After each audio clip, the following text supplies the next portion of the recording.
to go from literally having your life centered around someone and you guys talk every day, you see each other every day, maybe you live together, your lives are so intertwined, and all of a sudden you are just supposed to like cut contact with that person. Tears of sadness, tears of betrayal, tears of devastation, tears of fear of the unknown, tears of PTSD. Woman instantly regrets divorcing her husband and breaks down after Chad pumps and dumps her. Oh boy. Like the video, subscribe, stay on the path of progress. Let's get into it. For the first time in, oh God, a year, 2 years, I'm sitting here crying tears of joy.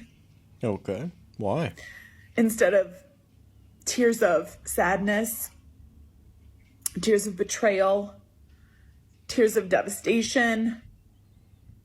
She's a poet. Tears of fear of the unknown, tears of PTSD. I feel so free. Today I feel so free.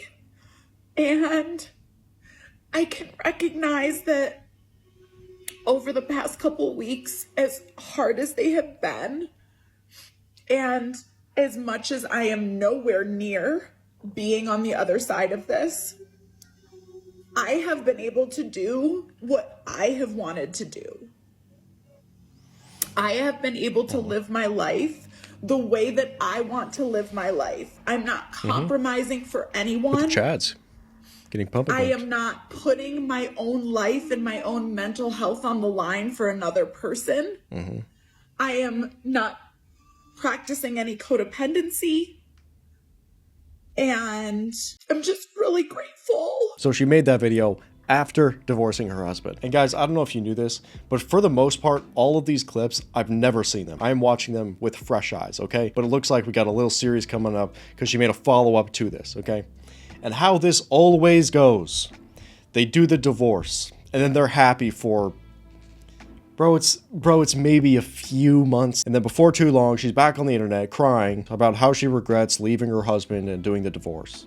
It's how it always goes, but let's find out. Guys, I'm here today Okay. to validate the fact that it is so hard to go no contact with your ex. Hardest thing ever. And nobody tells you that. Or like maybe they do, but like they don't like convey how actually hard it is. And everybody all over the internet these days is like, just go no contact, just go no contact. Oh my God, just go no contact. Yeah, okay, cool. So she really wants to talk to him. Easier said than done, dude.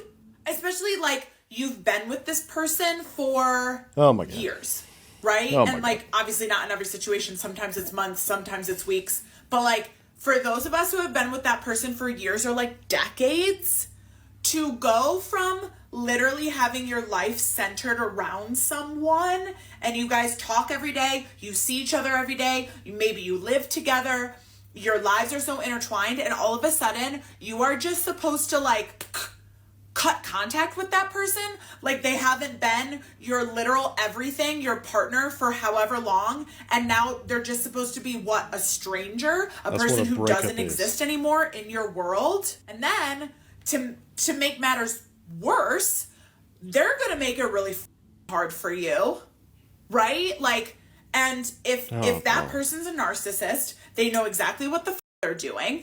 They know what to say to reel you back in. They'll try to hover you. They'll try to let you know how much they love you and they miss you and how wonderful you are. And oh my God, it's all their fault. And like, you know, blah, blah, blah, blah, blah, blah, blah, blah, blah. And before you know it, you're roped right back in and you're like, they've changed. No, Susan, I'm telling you, they've changed. And then in a lot of circumstances, maybe you're co-parenting with them and you can't really go fully no contact, right? Or maybe you are initiating a divorce and you can't really go no contact because guess what? You've got to get a divorce with this person. And most of us try to be amicable, right? Like that, I feel like it's better, but it's, you know, it's not always plausible, but like, because you're trying to be amicable, you're still in contact with that person and you're being nice to them and civil to them.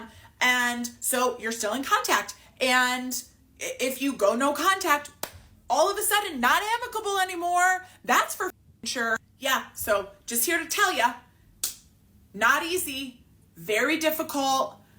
I know you just got to rip the Band-Aid off, but if you're still trauma bonded, it hurts. Ripping that Band-Aid off is the most painful thing you will ever do. And I just want to validate that today. So, of course, she left her man, and now she's trauma bonded, so she wants to keep talking with the guy. What a nice coincidence that is. I swear, man, the word trauma has been so overused, where now it means, oh, my husband asked me to make him a sandwich, and I was traumatized because patriarchy and serving men and blah, blah, blah. I have PTSD. I have PTSD for putting mayonnaise and mustard on bread. I swear, bro, modern women have just completely commandeered that word. Trauma used to be getting back from war and trying to get over the horrors that you saw over there. But now it's, oh, I got ghosted. He stopped talking to me. I'm traumatized. Oh, yeah, bro. Oh, my God. So today is my birthday. Happy birthday. 36 years old. Yikes. And in the last year, so many things have happened in my life. And I wanted to take the time today to talk about what those things were and what I've learned. I've learned that I'm a strong ass bitch. That's for sure. Congratulations. You know, if you had asked me after I separated from my husband about 21 months ago, if you had asked me like a week or 2 or 3 or 4 weeks after that happened, if I would ever be okay again, I would have told you point blank, no, I'll never be okay again. The truth is, I'm okay. I'm more than okay. And I'm so much better than I was with him. I learned that I'm lovable, that people love me. People want to be around me. People want to hear what I have to say. People respect me, that a lot of the things that my ex-husband said to me about myself were projections of the way he felt about himself. And it never had anything to do with me.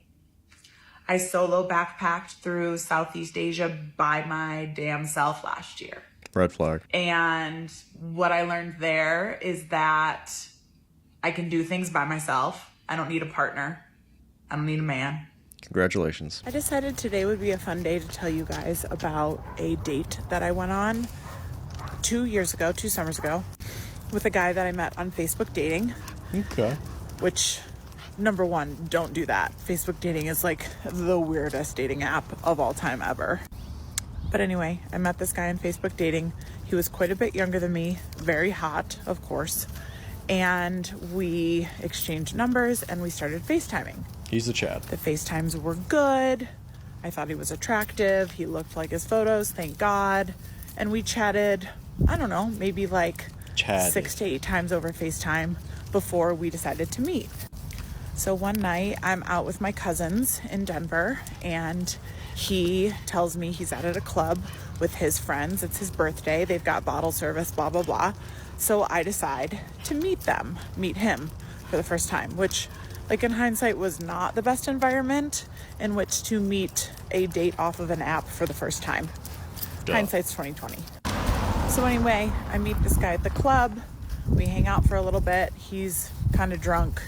We end up going home together. He comes over to my house because I'm sober and driving. And the next day he's going to a water park near my house, which that'll just tell you that he was maybe a little bit too young for me. Oh boy. Anyway, he comes over, we get ready for bed, we go to bed, and we hook up.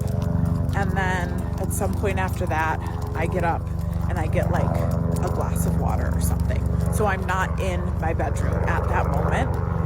I walk back into my bedroom and this man is on the phone. It's like 3 o'clock in the morning, probably.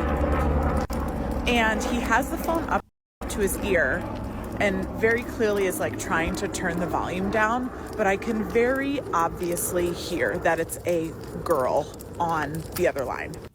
And he's kind of giving her like one-word answers, but he's like fully on the phone with her. You know, it's not like he like hung up as soon as I walked in the room. He is on a phone call with this woman. Of course this is how it goes. Of course. So she ended her toxic marriage to be a side piece for this young Chad. Bro, this is modern dating, bro. This is what it is. My God. And she found out about me somehow. But just the absolute audacity of taking a phone call from your girlfriend while in another woman's bed after sleeping with her. Like, I can't even fathom, like, where do men get the audacity? Bro, it's just the zero accountability. Always. What did you think this guy was? Did you think he was this, like, beta bob nice guy? He invites you out to a club for the first date. You sleep with him on the first night. And yeah, you think this guy is like long-term material. You do not know how to select men. This is a skill issue. More people should talk about the first new relationship after exiting a toxic relationship. The absolute overwhelming anxiety you develop when he doesn't text you back right away. The abandonment and rejection you feel when he cancels plans. The constant need for reassurance from him. And the eventual realization that you need someone who's going to handhold you for a while until you feel safe again. And he's just not capable of being that person. So here comes the pain, there are the tears, there's the breakdown, the inevitable breakdown. Bro, I can predict the future. I can predict the future. Not trying to flex, but I can predict the future. Cool. So why am I able to predict the future? Because when you understand this type of information, when you understand the societal problems, things that are going on in society, you understand female nature and how our society affects female nature, you can predict the future. You really can. You can see through the code in the matrix. Now she is being used as target practice for all men who need to relieve stress. Yep. That's the way it is, dude. Yikes. I'm 100% certain that her ex-husband is doing better and thriving since he untangled himself from this crazy sociopath. Okay, I don't know if I'd go that far. Here's the thing, man. We don't have all the details for this whole thing, but I just know every single time, every single woman apparently has a toxic ex. All of them. And they use these words like he was toxic, he was controlling, but they never actually explain what happened in the relationship. And I want to make it super clear. There are bad people that you can potentially be in relationships with. 100% there are. And I'm not saying that this guy doesn't deserve criticism because we don't have the details. We don't know what actually happened, all right? But this is the thing that so many women do after relationships. They use these nebulous, ambiguous terms and they just throw them around to make the guy look as horrible as possible. And again, this guy could be horrible, but we don't know. She went from married with a husband to talking to herself on her smartphone. Not just doing that, but she's crying and posting it on social media. It's even worse than that comment makes it out to be. Oh boy, bro. And the thing is, this is the future for a lot of modern women. That sounds like super like dystopian, bleak and dark, but this is exactly where so many women are headed. This exact situation. It's a big ol' yikes, bro. But that was a very interesting one. So be sure to leave your comments below. Now let's get on with the show. The problem with being a girl and having dry humor is that any single man is just gonna think that you're serious every time. They're gonna think you're serious every time and they're gonna be like... So every time I'm around a man that clearly can't catch sarcasm, I have to like put a little bit more emphasis on my jokes. Or I don't, because I don't want to satisfy them. But... Okay, so was that an example of her dry humor at the end? Is that what it was? Yeah, I don't want to satisfy men. Blah, blah, blah. Bro, I swear, when women say that, you know, men can't take a joke or something like that, it almost always just means that she's being rude. That's what it is. Like, maybe your jokes aren't very good. You ever think about that? Are you a virgin? Yes. And how old are you? I'm 21. Why haven't you done the deed yet? The key to a strong society is family. And so, in my view, choosing my future husband is like the most important decision I'll ever make. And I'm somebody that I know my heart, and I know that I fall really hard when I meet somebody. So I want to retain some level of objectivity when I'm selecting a future partner. And I know that if I had sex with them, I would be completely imprinted on them. And instead of being like, okay, is this person, do they have the qualities that I'm looking for in a husband, or am I just making it work instead of like seeing red flags and leaving? Is there any reason why you're dressed so modestly instead of revealing like most women tend to do when they come out to Miami? I mean, this is just my personal sense of style. I just think it's respectful to others and to my future partner, and to myself, to just cover myself up more. I know that I, take care of myself. I'm pretty athletic, but I don't need to have that on display. All right, green flags all over the place. Let's just take this clip at face value and assume all of this is true, okay? To me, this is what an intelligent woman looks like. A high IQ woman truly understands her own nature. She understands her femininity, she understands her biology, she understands how her hormones affect her, all of these things. And this is what a truly intelligent woman looks like. Because you have a lot of women out here that are intelligent, say they have a doctorate degree, they have a master's degree, been in school for years. All on paper, they are intelligent people. But in the end, those are the exact same women that go out and get duped by chat. So women that understand themselves, they understand how their bodies work, they understand how their brains work, they understand how their hormones affect them, how their emotions affect them. That is what a truly high IQ woman looks like. America versus Russia, asking men if they would provide for their woman. Well, it just depends, Number one, why would I? But what is she doing while I'm working? It's kind of like each relationship now is a 50-50. То, наверное, да. Потому что все-таки я беру ответственность за человека. Nah, she has to provide for herself. She's an adult. Конечно, если жена, это семья, это дети, и, конечно, в идеале, чтобы она уделяла 100% времени воспитанию. Well, I mean, I would want it to be 50-50. That's the current situation I have. Right? Если ей не хочется работать, если ей не хочется самореализовываться, ей приятно находиться на моем содержании, почему нет, я могу себе это позволить. I would. I would probably inspire her to work, just so I can see that there is some motive going in her future. Жизнь, моя жизненная ситуация устраивает, и я живу с девушкой, я ее содержу. Она должна другие функции выполнять. Okay, so for everyone just listening in the background, most of the Americans said that they would be more down to do a 50-50, but most of the Russian guys say they want to 100% financially support their family. And just notice, man, the obvious masculine qualities in between these two groups. All of these Russian guys, you can just tell they have a more masculine aura around them. A lot of these American dudes seem soft. Just listen to their voices. Something I want you guys to never forget is that the American guys you see in this video, this is the majority of American guys. The soft, squishy, beta male, equality 50-50 guys, all right? Because I'm sure a lot of you guys watching, you probably curate your reality and you curate the content that you are consuming, where you're constantly surrounding yourself with a more traditional kind of based, red pill kind of content. And truly, it's just easy to forget that the majority of men are these soft, squishy betas. But just don't forget that, man, all right? No one talks about divorcing a good guy. I've been divorced twice, both of which were my decision. That doesn't mean there wasn't a pile of other reasons as to why we couldn't maintain a healthy relationship. You deserve to be happy. And I'm proud of you for taking responsibility for your happiness and doing something about it. So stop beating yourself up. The reason why nobody's talking about divorcing the good guy is because they know how it makes them look, and they oftentimes live to regret it. I think in 10 years, people are going to look at marriage like we kind of look at smoking. People are going to look at it and be like, doesn't that make you sicker? I mean, just think about it. We know that marriage isn't benefiting women, so women tend to be sicker later on in their lives from the emotional, mental load that we take on in addition to being breadwinners. I have never regretted for 1 second getting divorced. I was eating lunch with this woman a few weeks ago. She's in her 50s, and she was like, well, you don't want to be 51 and still doing this. And I was like, still doing what? What exactly should I not be doing at 51? And what exactly am I supposed to be doing at 51? Girl, I'm just living life. I am living. I do whatever I want, when I want, with whoever I want, and I have you money so I can do that too. I don't have a path. There's no path. I got off the path that everyone else, and actually I wouldn't even call it a path.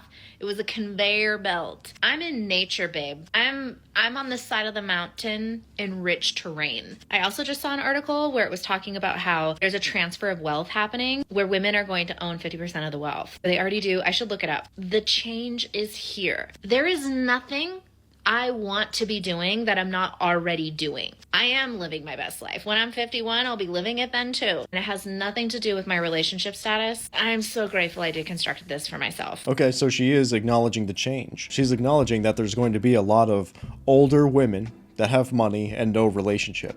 Yes, that is correct. But it is false in assuming that every single woman that is older and that has a little bit of money is going to live their best life.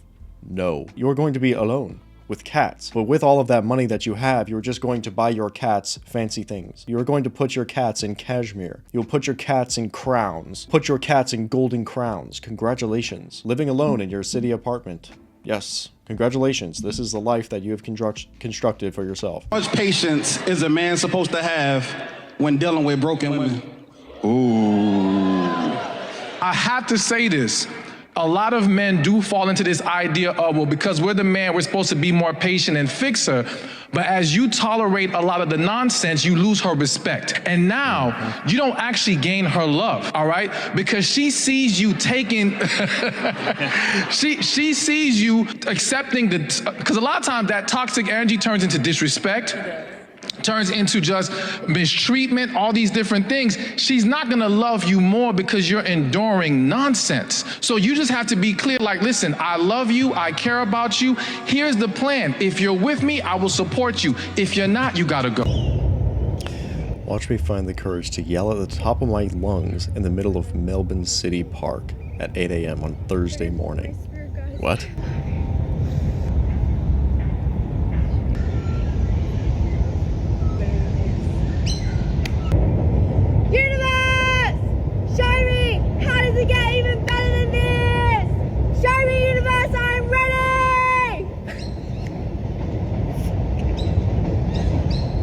Why? I literally cry. Why? That's so scary. The most exhilarating feeling of my life. That was? Oh no, dude. Oh no. What was that video, dude? What was the point of that? She did all this stuff so she could just yell in public? Why is this, and why is it exhilarating? What? Yo, I'm so confused. Is this just what mental illness looks like? Or who knows, bro? Maybe she's going through it, but this is, this is a very odd video. Understand hints! Hints. Why give hints? Oh boy. Would not the best solution just to be direct about what one wants so that there's no possibility for confusion? Why do I have to spell everything out? Serious question. Is the yelling helping at all? Is it helping to convey what one wants? Or is it just showing that one is frustrated and is unable to communicate effectively? Why can't you just one simple little hinting at it? You understand what I'm trying to say? I don't want to have to spell everything out like I'm your mother. Well, do allow me to spell this one out. The best way for someone to understand what one actually wants would be, firstly, use those words. Make sure that they actually understand what one is wanting. Be upfront. Be honest. And by all means, stop expecting people to be mind readers. Can someone please explain to me when this whole societal concept of what an engagement ring is supposed to mean and its purpose was sort of overlooked and overshadowed by like how much it needs to cost in order for it to mean what it signifies? I saw this video, I'm sure you've seen it, and it's like this guy proposing to his now fiance with a Pandora ring, and the comments are so disgusting. The comments are like, I would have said no, like, Pandora's so tacky, I need some expensive ring and stuff. And it's like, do you not understand the purpose of a proposal and what marriage is? It's not all about you and like your materialistic desires as much as you may think. I've said to my boyfriend before that I would accept a proposal with like a ring pop. I don't know. And I know a lot of people that do feel that way. I just find it so sad that this couple's like trying to share one of the happiest moments, I'm sure, for them, and something they worked really hard towards. And everyone in the comments that probably 1 is single, 2 is miserable, 3 doesn't have any money to buy a ring of their own, has something to say about it. Because I really think with a lot of people like that, they're just projecting their own misery onto other people. You're complaining about someone else getting married with a, say, a lower quality ring or a ring that doesn't cost that much. And meanwhile, you are single, alone, and no one wants to give you a ring. It's like you're trying to pull that person down into your pit of despair. Misery loves company, man. You describe your dream man. Is he... Ryan Gosling. Is he tall? Ryan Okay. I'm glad you said that. I'm glad you say that. Is he... He's taller than you, correct? Yeah. Stronger than me. He could probably beat you up in a fight, right? I want him to be able to bench press me. Okay, so he's stronger than you, he's taller than you. Does he earn more money? Yes. Yeah. Okay, and y'all think y'all are equal? No response. So, but there's... You can't respond to that. You can't, man. The only response that there can be is, yes, you are correct. I want a superior. Or, no, I'm delusional. That's it. Guess who's already had a full minty bee before noon? This girl. No, but actually I just had a big cry, so I thought that now maybe we can talk about it and see if it's relatable or helpful for you guys, because that's what I do. So this might sound so silly, but like I must be like starting my period soon because I just feel so overly emotional, but like I feel like right now in my life, like I'm in my late 20s, and it's super awesome because like all my friends are getting to these amazing like milestones that happen in your 20s, 30s, whatever, having babies, getting engaged, like long-term relationships, and like I'm obviously single, which again I like post about on here. I love being a single girl. Like I feel like out of all my friends, like if it's gonna be anyone, it's gonna be me, and I embrace it. I love to like live life, travel, and I feel really like empowered and independent and do things on my own, and like preach that to you guys, because as a woman I think it's awesome that we can do that. But then there's like these random times, and like right now I'm currently, you know, moving into this new apartment, which I'm so lucky to have, and furnishing it, doing it on a budget. So like I'm Facebook Marketplace shopping, and there's just like instances like this morning where I found a dresser that I really wanted. That sounds so stupid. And I just have like maybe 2 or 3 guy friends, if that. And the guy was like, it's heavy, like you're gonna need someone to help you. And I was like, okay. So I like ask, you know, my 1 or 2 guy friends that I have to help me. And one of them basically like said no or couldn't. And then the other one, and it's not his fault, but like overslept and didn't show up. And yeah, it sounds silly, but the overall what message that all of it felt like this morning was just like helplessness. Like my friends have these built-in people for them. Like they don't have to ever worry about who they would ask when they need to pick up furniture or build something for them, or like just do those things and like show up. Like they found that person. Like they don't have to worry about it. And it's rare that I ask for help, but then when I do and then I can't get it, it feels so shitty, like so shitty, because I feel like I would do things for people that like wouldn't do the same for me. And again, like it's not their responsibility, like they're not my person, they're not my boyfriend, like whatever, but just on a like whole level of like I don't have that, and so it like really, it's hard. Don't think enough people like give credit to like single girls. Like we're just always celebrating all these couples. It's what I do for a job. I literally am a wedding content creator. I'm constantly around love and couples, and my best friend Tyler just had a baby, like, and I'm so, this is not me like boo-hoo me. Oh my god, bro, it doesn't end. But I just feel like not enough people like it literally give doesn't credit end as well to like the girls like trying to do this shit on their own, and like having to do everything on their own and figure it all out by themselves. Like it's not easy, it's not always fun, it's hard, and it feels like shitty. Anyways, cheers, good morning, happy Friday. Alright. So you love being single, but you're depressed because you're single. Okay, this is female brain, dude. If you want to find a man, step 1, stop making videos like that. That is like the most anti-finding a man thing that you can do. Bro, if I was dating a woman and I found out she was posting videos like this to the internet for the world to see, she is automatically in the fun box only. Permanently. Bro, it's done. It's cooked. You notice how she said the other couples in her life, they have these men that are just built in? Do you notice that? Do you notice how she's not recognizing that those women had to build that relationship? They had to put effort into a relationship and build it into something, because she's acting like them having a man is just a given, like it's just like a utility they have in their pocket, but failing to recognize all of the effort that it takes to be in that relationship. You can already see the character's traits that she is presenting that shows why she doesn't have a man. Okay, why she's not able to keep a man. Red flags all over the place, my man. Damn. Like the video, subscribe, stay on the path of progress. I'll see you later.